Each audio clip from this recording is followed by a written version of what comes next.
င်္ဂလာပါခင်ဗျရန်ကုန်ခေတ်တစ်ကနေနောက်ဆုံးရရှိထားတဲ့သတင်းတွေကိုတင်ဆက်ပေးပါမယ်။ AR မြစ်ဆုံစီမံကိန်းကိုအကြမ်းဖက်စစ်တပ်ကအတင်းအကျပ်ပြန်လဲစတင်ပြီးတဲ့နောက်အဲဒီစီမံကိန်းနဲ့ပတ်သက်ပြီးကန့်ကွက်တဲ့ပုံကူနဲ့အဖွဲ့အစည်းတွေကိုအရေးယူမယ်ဆိုပြီးအကြမ်းဖက်စစ်တပ်ကအမိန့်ထုတ်လာပြန်ပါတယ်။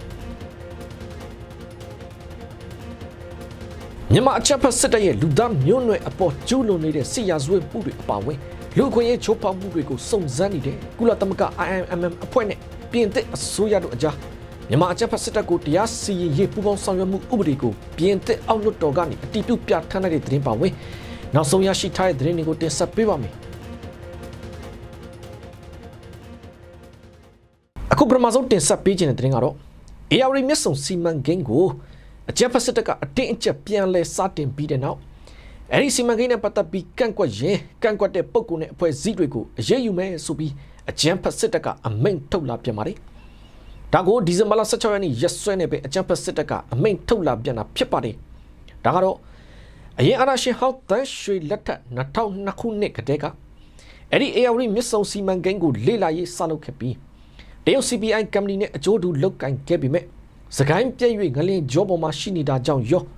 တခြားပြည်သူတွေရဲ့သဘောဆန္ဒတွေကြောင့်မှပြည်သူလူထုကကန့်ကွက်ခဲ့တဲ့အတွက်2011ခုနှစ်ဦးသိန်းစိန်အစိုးရအမိန့်နဲ့ယာယီရပ်ဆိုင်းထားခဲ့ရမှာ NLD အရက်သားအစိုးရလက်ထက်အထိဆက်လက်ရပ်ဆိုင်းခဲ့တာဖြစ်ပေမဲ့အခုတော့အကြမ်းဖက်မင်းအွန်လိုင်းကအဲဒီလိုအစိုးရအဆက်ဆက်ရပ်ဆိုင်းထားတဲ့မြစ်ဆုံစီမံကိန်းကိုတရုတ်နိုင်ငံနဲ့ပေါင်းပြီးအကောင့်ထဲပေါ်ဖို့လုပ်နေပြန်တာဖြစ်ပါတယ်။ဒါနဲ့ပတ်သက်ပြီးအကြမ်းဖက်မင်းအွန်လိုင်းအပြင်ဒုစစ်ကောင်းဆောင်စိုးဝင်းကပါအဲဒီမြစ်ဆုံစီမံကိန်းအတွက်ကွန်ကရစ်ကြောက်ဖြစ်စက်တမန်အမျိုးအစားတိစောက်ဖို့တရုတ်နိုင်ငံနဲ့ဆွေးနွေးသဘောတူထားပြီးဖြစ်တယ်ဆိုပြီးတော့လည်းထုတ်ဖော်ပြောဆိုထားပါသေးတယ်။ဒီလိုအစိုးရအဆက်ဆက်ရပ်ဆိုင်းထားတဲ့ AR မြစ်ဆုံစီမံကိန်းကိုအခုခါမှအကြမ်းဖက်စစ်တပ်ကအတင်းအကျပ်ပြန်လဲစတင်ပြီးတဲ့နောက်အရင်လိုပဲကန့်ကွက်တာမျိုးတွေမရှိအောင်သူတို့စစ်တပ်ရဲ့ထုံးစံအတိုင်းအဲ့ဒီစီမံကိန်းနဲ့ပတ်သက်ပြီးကန့်ကွက်တဲ့ပုံကူနဲ့အဖွဲ့အစည်းတွေကိုအရေးယူမယ်ဆိုပြီးအခုဒီဇင်ဘာလ16ရက်နေ့ရက်စွဲနဲ့ပဲအကြမ်းဖက်စစ်တပ်ကအမိန့်ထုတ်လာပြန်တာဖြစ်ပါတယ်။အဲ့ဒီထုတ်ပြန်ချက်မှာပြောထားတာကတော့လက်ရှိမြန်မာနိုင်ငံမှာသူတို့အကြမ်းဖက်စစ်တပ်နဲ့စစ်တပ်လက်အောက်ခံဝင်ကြီးဌာနတွေကနေလောက်ကင်ခွင့်ပြုထားတဲ့လုပ်ငန်းတွေစီမံကိန်းတွေနဲ့ပတ်သက်ပြီးအထောက်အထားခိုင်လုံမှုမရှိဘဲကန့်ကွက်တာတွေလုပ်တာဟာနိုင်ငံရဲ့ယင်းနှိမ့်မြုပ်နှံမှုမြင့်တင်တာတွေကိုဟန်တာတာဖြစ်တဲ့အပြင်နိုင်ငံဖွံ့ဖြိုးတိုးတက်မှုကိုနှောင့်နှေးစေတဲ့ဆိုပြီးပြောထားပြီးတော့အဲ့ဒီလိုကန့်ကွက်မှုတွေကိုသူတို့စစ်တပ်နဲ့စစ်တပ်လက်အောက်ခံဝင်ကြီးဌာနတွေကစဉ်းစားမှာမဟုတ်သလိုလုပ်ငန်းရပ်ဆိုင်းတာတွေလည်းလုပ်မှာမဟုတ်ပဲလုပ်ငန်းစဉ်အတိုင်းဆက်လက်ဆောင်ရွက်သွားမှာဖြစ်ပြီးအဲ့ဒီကန့်ကွက်တဲ့ပုံကူနဲ့အဖွဲ့အစည်းတွေကိုပါရေးယူမှာဖြစ်တယ်ဆိုပြီးတော့အကြမ်းဖက်စစ်တပ်ရဲ့ထုတ်ပြန်ချက်မှာချိန်ချောက်ပြောဆိုထားပါတယ်။လက်ရှိမှာတော့အရင်ဦးသိန်းစိန်အစိုးရလက်ထက်2011ခုနှစ်ကစပြီးပြည်သူလူထုရဲ့ကန့်ကွက်မှုကြောင့်အစိုးရဆက်ဆက်ရပ်ဆိုင်းခဲ့တဲ့ AR မြစ်ဆုံစီမံကိန်းကိုအခုခါမှအကြမ်းဖက်စစ်တပ်ကတော့တရုတ်နိုင်ငံနဲ့ပေါင်းပြီးပြန်လဲစတင်ဖို့လုပ်နေပြီပဲဖြစ်ပါတယ်ခင်ဗျ။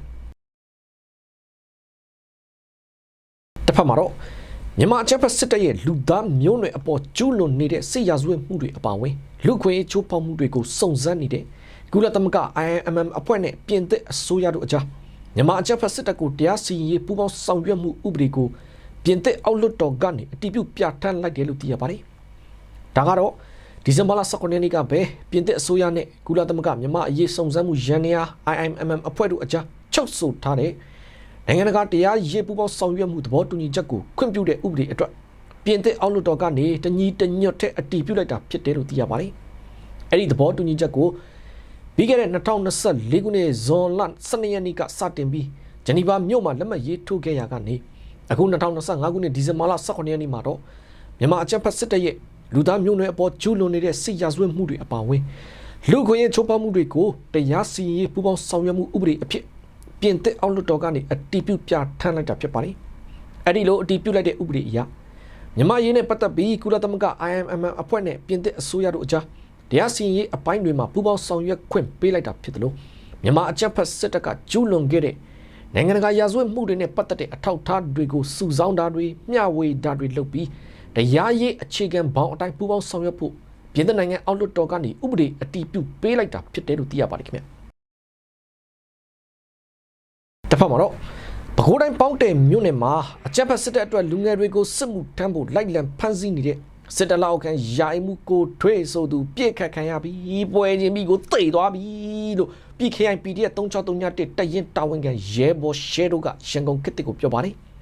်ဒါကတော့ဒီဇင်ဘာလ17ရက်နေ့ညပိုင်းကပဲပဲခူးတိုင်းပေါင်းတဲမြို့နယ်မှာရှိတဲ့ကွေ့မကျေးရွာမှာအကြမ်းဖက်စစ်တပ်အတွက်လူငယ်တွေကိုစစ်မှုထမ်းဖို့လိုက်လံဖမ်းဆီးနေတဲ့စစ်တပ်လက်အောက်ခံရိုင်မှုကိုထွေးဆိုတဲ့သူကိုဒေါ်လန်ကြီးရဲဘော်တွေကတွားရောက်ပစ်ခတ်ရှင်းနေရမှာနေရာမှာတင်ပွဲချင်းပြီးကိုတိတ်သွားတယ်ဆိုပါတယ်အဲ့ဒီနောက်ယာယီမှုကိုထွေးရဲ့ဖုန်းကိုပါတော်လိုင်းရဲဘော်တွေကတင်စီလာပြီးစစ်ဆေးကြည့်ပြန်တော့လေအချမ်းဖတ်စစ်တပ်စီကိုသူကိုယ်တိုင်သတင်းပေးထားတဲ့အချက်လက်တွေကိုပါထပ်မံတွေ့ရှိခဲ့တယ်လို့ဆိုပါတယ်အဲ့ဒီကွင်းမှာကျေးရွာယာယီမှုကိုထွေးဆိုတဲ့သူဟာကျေးရွာအုပ်စုအတွင်းအချမ်းဖတ်စစ်သားတွေရဲတွေနဲ့အတူလူငယ်တွေကိုစစ်မှုထမ်းဖို့လိုက်လံဖမ်းဆီးရမှာအာဂျိုမန်တက်လိုက်ပါလှုပ်ဆောင်နေသူဖြစ်တဲ့အပြင်စစ်မှုထမ်းခြင်းဆိုပြီးပြည်သူတွေစီကနေလာစဉ်ဆက်ကြေးကောက်နေသူဖြစ်တယ်လို့သူနဲ့အစင်မပြေတဲ့ပြည်သူတွေကိုလည်းစစ်တပ်ကဖမ်းဆီးခိုင်းတာတွေလုပ်နေသူဖြစ်ရုံနဲ့မကပြည်သူတွေကိုလည်းစစ်တပ်အားကိုးနဲ့หนีပေါင်းစုံအနိုင်ကျင့်ဖိနှိပ်ချင်းချောက်နေသူဖြစ်ပြီးအခုတော့တေပြီလို့ပြည် KIPD ရဲ့3631တရင်တာဝန်ခံရဲဘော်ရှဲတို့ကပြောထားပါတယ်လက်ရှိပဲခူးတိုင်းပေါင်းတဲမြို့နယ်တဲကစစ်တပ်တောက်တိုင်းအုပ်ချုပ်ရဲမှုတွေပြူစောတီတွေနဲ့အပေါင်းပါလက်ပါစီတွေအနေနဲ့ပြည်သူတွေကိုစစ်တပ်အားကိုးနဲ့အမျိုးမျိုးအနိုင်ကျင့်ဖိနှိပ်မှုတွေဆက်ပြီးလုပ်နေမယ်ဆိုရင်တော့အခုယာယီမှုကိုထွေးဆိုသူလိုပဲရှင်းလင်းတုတ်တင်ခံရမှာဖြစ်တယ်လို့ BKIPD ရဲ့3631တရင်တောင်ငံရဲဘော်ရှဲတို့ကတတိပေးထားပါသေးတယ်ခင်ဗျတစ်ဖက်မှာတော့ပဲခူးတိုင်းကလက်ပံမြို့နယ်နဲ့မန္တလေးတိုင်းကကြောက်ပတောင်းမြို့နယ်တွေမှာပေါ်တာဆွဲဖမ်းဆီးခံရတဲ့စစ်မှုထမ်းတပ်သား2ဦးဟာရှေ့တန်းကိုအပုတ်ခံရတဲ့အချိန်တော်လိုင်းတပ်တွေစီကိုမရမကထွက်ပြေးလာပြီးအလင်းဝင်ရောက်လာကြတယ်လို့တပ်ဆိုင်ရာတော်လိုင်းတပ်တွေစီကနေသိရပါတယ်ပဲခူးတိုင်းကလက်ပံမြို့နယ်မှာတော့ဒီဇင်ဘာလ19ရက်နေ့ဖြစ်တဲ့မနေ့ကပဲအကြမ်းဖက်စစ်တပ်ရဲ့ပေါ်တာဆွဲဖမ်းဆီးမှုကိုခံရပြီးစစ်မှုထမ်းအဖြစ်ရှေ့တန်းအပုတ်ခံရတဲ့တပ်သားတစ်ဝင်းနိုင်ဆန်းဆိုတဲ့သူဟာလက်ပံမြို့နယ်ပကပအထူးတိုက်ခိုက်ရေးတပ်ဖွဲ့စီကိုချိတ်ဆက်လာပြီးတော့လက်နက်နဲ့အတူအလင်းဝင်ရောက်လာတယ်ဆိုပါတယ်သူဟာစစ်မှုထမ်းအပတ်စဉ်15ကဖြစ်ပြီးသူ့ကိုအကြမ်းဖက်စစ်တပ်ကပေါ်တာဆွဲဖမ်းဆီးပြီးတဲ့နောက်ဝဲကလေးစစ်တန်းကျောင်းကိုပို့လိုက်တဲ့အကြောင်းအဲဒီကမှတဆင့်တင်နန်းစင်းပြီးလက်ပံမြို့နယ်ကိုပို့ခံရပြီးတော့စစ်ကြောင်းထိုးတဲ့အချိန်လိုက်ပါလာရတဲ့အကြောင်းတွေကိုပြောပြထားပြီးလောလောဆယ်တော့သူ့ကိုတော်လိုင်းတပ်တွေကကောင်းကောင်းမွန်မွန်လက်ခံဆောင်ရှောက်ပေးထားသလိုလက်နက်ပါလာတဲ့အတွက်စုငွေချီးမြှင့်သွားမှာဖြစ်တယ်လို့လည်းသိရပါတယ်အလားတူမန္တလေးတိုင်းကြောက်ပတောင်းမြို့နယ်မှာလည်းဒီဇင်ဘာလ19ရက်နေ့ဖြစ်တဲ့မနေ့ကပဲအကြမ်းဖက်စစ်တပ်ရဲ့ခမရ605တပ်ရင်းကိုအပုတ်ခံထားရတဲ့မန္တလေးပြည်ကြီးတကူမြို့နယ်နေစစ်မှုထမ်းအပတ်စဉ်9တင်နန်းစင်တပ်သားတစ်မောင်စီသူဆိုတဲ့သူဟာဒေါ်လာရေးတပ်တွေစီကိုချိတ်ဆက်လာပြီးတဲ့နောက်မရမကထွက်ပြေးလာပြီးအလင်းဝင်ရောက်လာတယ်လို့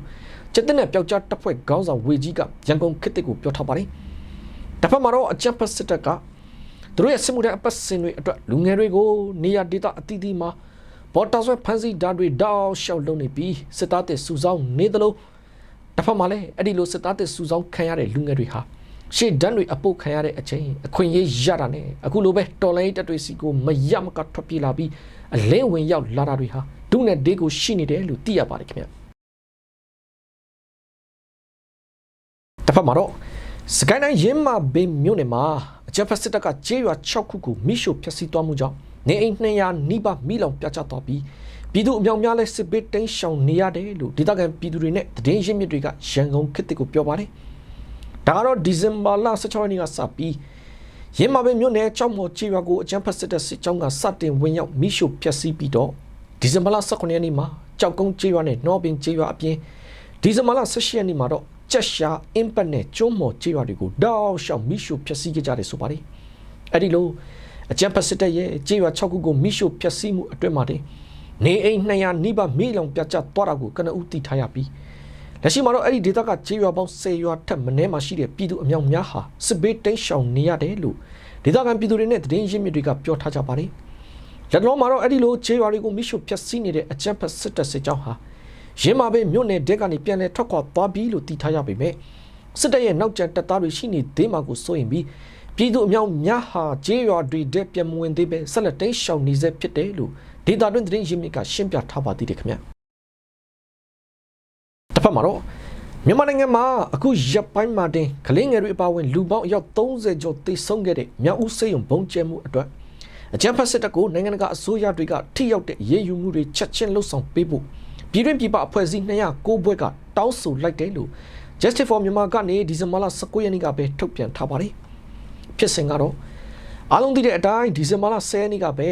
အကြမ်းဖက်စစ်တပ်ကရခိုင်ပြည်နယ်မှာရှိတဲ့မြောက်ဦးမြို့ပြည်သူ့စေယုံကြီးကို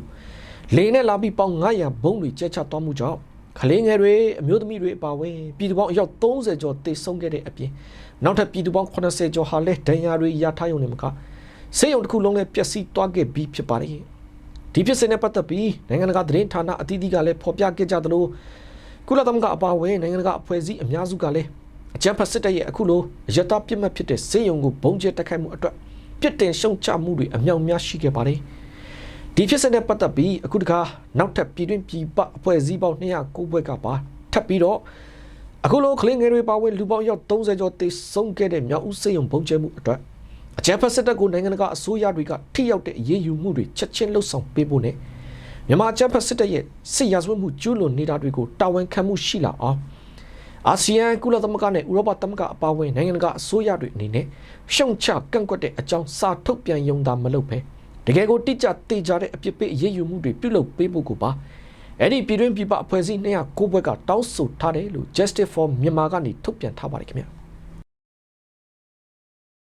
အခုတစ်ခါဆက်ချင်တာကတော့ရခိုင်ပြည်နယ်ကိုဘီလက်မြေတင်သွင်းပေးနေတဲ့သူမှောင်ခိုသမားမွတ်စလင်8ဦးကိုဘီလက်မြေအိတ်တွေနဲ့အတူဒီဇင်ဘာလ19ရက်နေ့ကဖမ်းဆီးရမိခဲ့တယ်ဆိုပြီးဘင်္ဂလားဒေ့ရှ်ကမ်းခြေစောင့်တပ်ကထုတ်ပြန်လာပါတယ်ဒါကတော့ဘင်္ဂလားဒေ့ရှ်ကမ်းခြေစောင့်တပ်ဖွဲ့ BCG ဟာသူတို့စီသတင်းပေးချက်အရယမန်နေ့နံနက်ပိုင်းကပဲပင်လယ်ပြင်ကမ်းခြေစောင့်တပ်စခန်းကနေအထူးစစ်စင်ရေးတစ်ခုပြုလုပ်ခဲ့တယ်ဆိုပါတယ်အဲ့ဒီမှာတန်တရားဖြစ်ပွဲငါးဖမ်းလေးတစ်စင်းကိုသူတို့အနေနဲ့ရှာဖွေခဲ့တဲ့အချိန်မှာရခိုင်ပြည်နယ်ကိုတင်သွင်းမဲ့တာကာငွေ2သိန်းကျော်တန်ဖိုးရှိတဲ့ဘီလက်မြေအိတ်ပေါင်း450အပါအဝင်မောင်ခိုသမားမွတ်စလင်10ဦးနဲ့မောင်ခိုရောင်းဝယ်ရမှာအသုံးပြုတဲ့ငါးဖမ်းလေးတစ်စီးကိုပါဖမ်းဆီးခဲ့တယ်လို့ဘင်္ဂလားဒေ့ရှ်ကမ်းခြေစောင့်တပ် BCG ရဲ့ထုတ်ပြန်ချက်မှာဖော်ပြထားပါတယ်အဲ့ဒီလိုသိမ်းဆည်းရမိထားတဲ့လှေနဲ့တပ်တွေပစ္စည်းတွေအပါအဝင်မောင်ခိုသမားတွေကိုပါဘင်္ဂလားဒေ့ရှ်ဥပဒေအတိုင်းအရေးယူမှုတွေဆက်လက်လှုပ်ဆောင်သွားမယ်လို့လည်းထုတ်ပြန်ချက်ရသိရပါတယ်ခင်ဗျာဟုတ်ကဲ့ဒါကတော့ရောင်ခစ်တစ်ကနေနောက်ဆုံးရရှိထားတဲ့သတင်းတွေကိုတင်ဆက်ပေးခဲ့တာပါကြည့်ရှုပေးခဲ့တဲ့အတွက်ကျေးဇူးတင်ပါတယ်ကျွန်တော်နားငယ်ပါ